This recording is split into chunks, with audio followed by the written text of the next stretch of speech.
Eagles ready. This is Miss Farnham coming at you from the Student Service Center. I'm really excited to be the one to announce remote course selection for the 2021-22 school year. This presentation, which you'll be viewing inside your Academy class on Wednesday, March 3rd, is intended for all of our future 10th, 11th, and 12th grade students. Course selection forms will be mailed to your household prior to March 3rd. Some of the information in this video, as well as Screencastify instruction videos, are designed to help you make good choices and get your questions answered. I want to highlight that on the evening of March 10th, we'll be holding a family course selection Q&A Zoom event.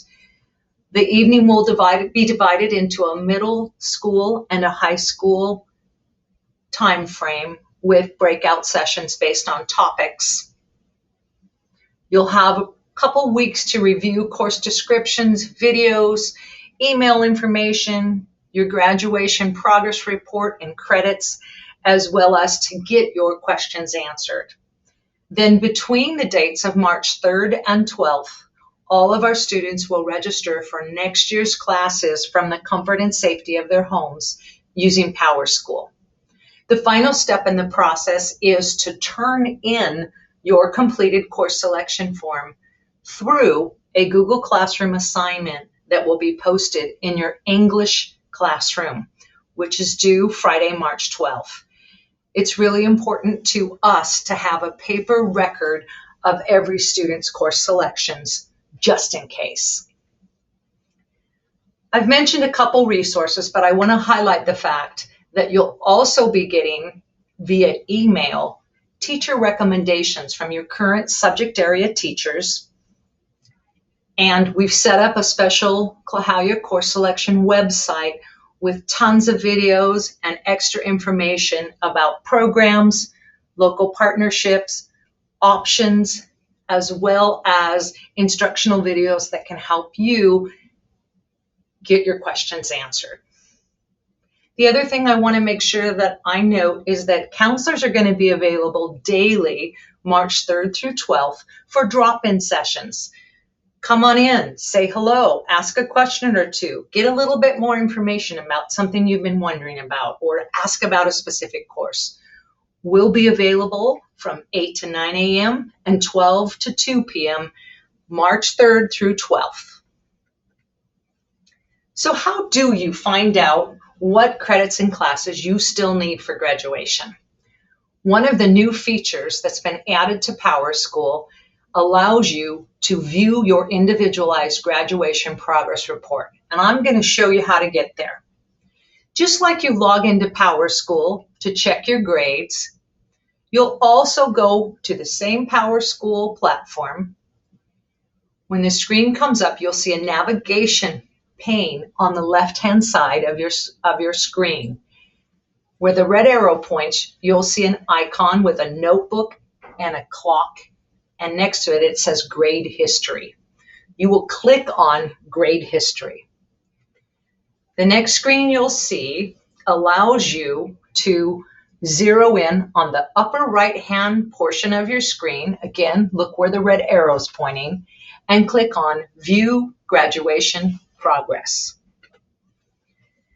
This screen with the green colored bar graphs on the right will come up next. This tells you your individual subject group credit areas, how many credits you've earned, how many are required for that subject area, and the bar graph represents your progress thus far. I want to point out that under required on the top white line, it looks like 44 credits are required for graduation. That's not a misprint. You all know that 24 credits are required for graduation in the Central Kitsap School District and the state of Washington. That 44 credits is to allow enough room for all of the extra classes and credits that our high school students have the option of earning through college and the high school, Running Start, 0-hour courses, summer school, etc. When you look at the subject area of English, if you want to know more about how many credits in English you've earned, you can see it in the second column over, or you can click on the word English, the subject English, to view additional credit details. That will show you what English credits you've earned so far, what you're currently enrolled in, and how many English credits you have yet to earn. On the right-hand side, beneath the red arrow, the green shaded bar graph indicates with dark green what's complete, with the bright green what you're currently enrolled in, and the white portion of the bar represents those credits you still have to complete. I'm not going to review all of the high school graduation requirements because I know as high school students, you've made it your business to be aware of this information. I do want to point out one of the recent changes to the 24 credit high school requirement that allows for some flexibility for high school students depending upon your post-high school plans. If you look at arts and world language on the left-hand side, kind of the center of this graph, you can see that the credits required for those areas are both listed as 2. But I also want you to see in the additional information on the right side that there are some options. While 2 credits of art are required for high school graduation, you have the option of taking one of those credits and earning it through a different personalized pathway, sometimes known as a PPR.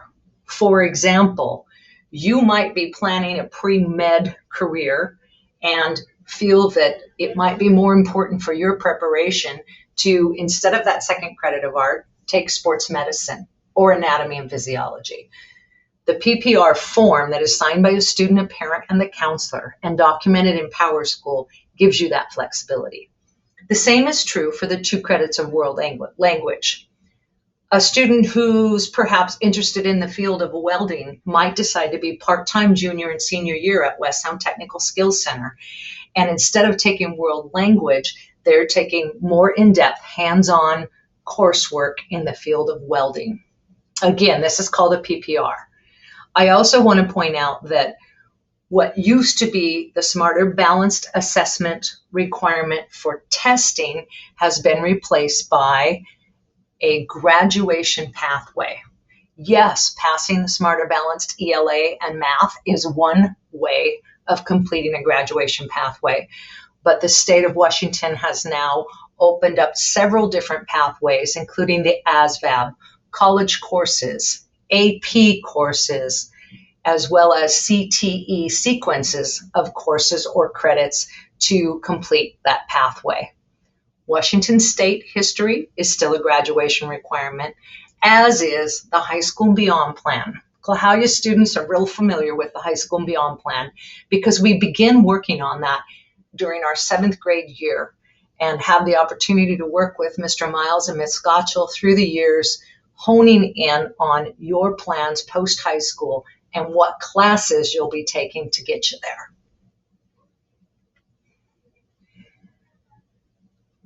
As you're beginning to make decisions about what classes you hope to take for the 21-22 school year, I want you to give it some time, some careful consideration, and talk these things over with your parents or guardians.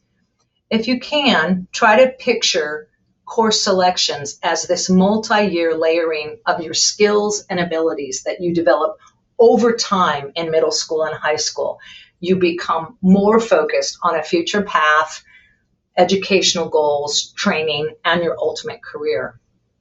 You're going to be checking your transcript and your graduation progress report to check and confirm what credits and classes you've completed, as well as those that you still need to finish. We're going to talk on this next slide a little bit about the minimum college admission standards called CADER in Washington State. But I also want you to zero in on these questions on the screen here.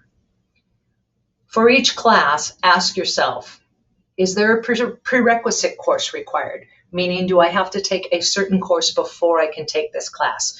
Do I have to be in a certain grade level to get access to this class?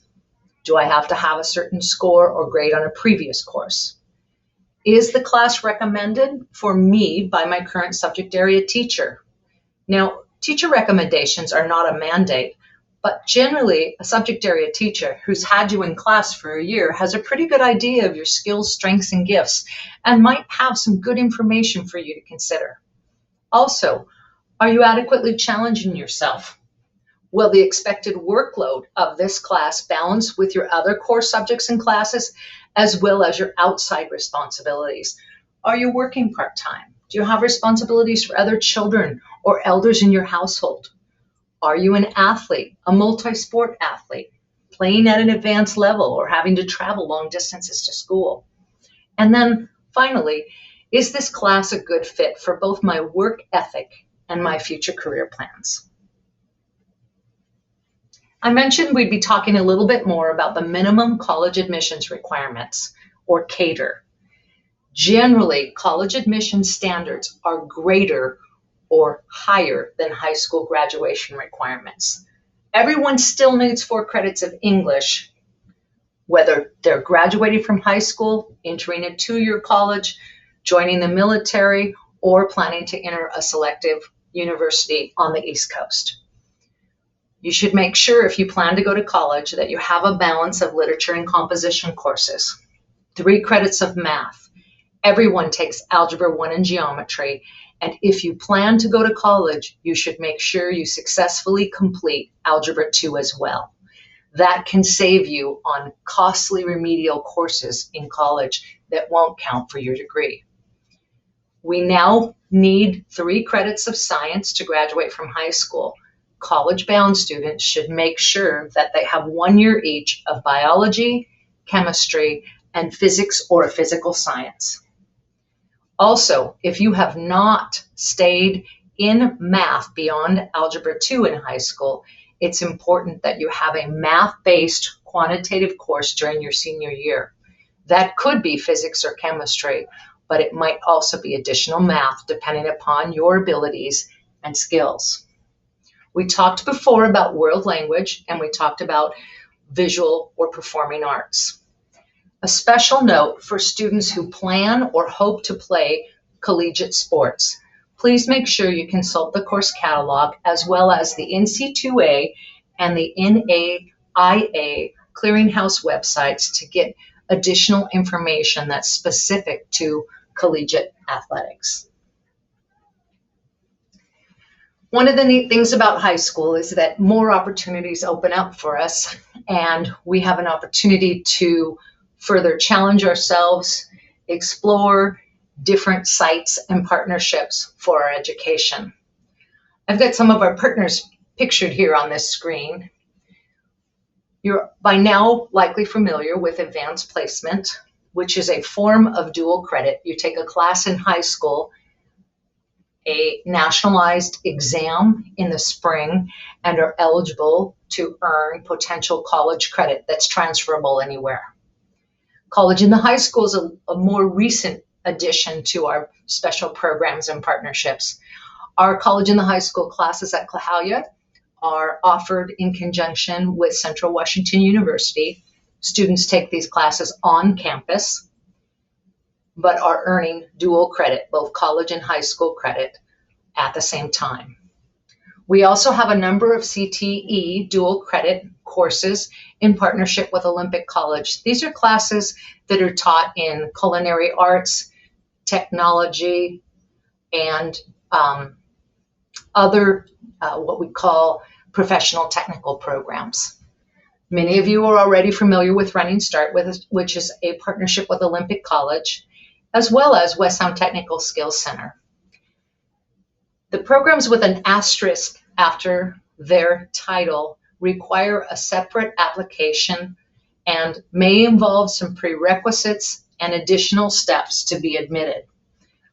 A ton of additional information is available at the Klahowya course selection website, as well as some more detailed information that will help you know if that's a good program for you.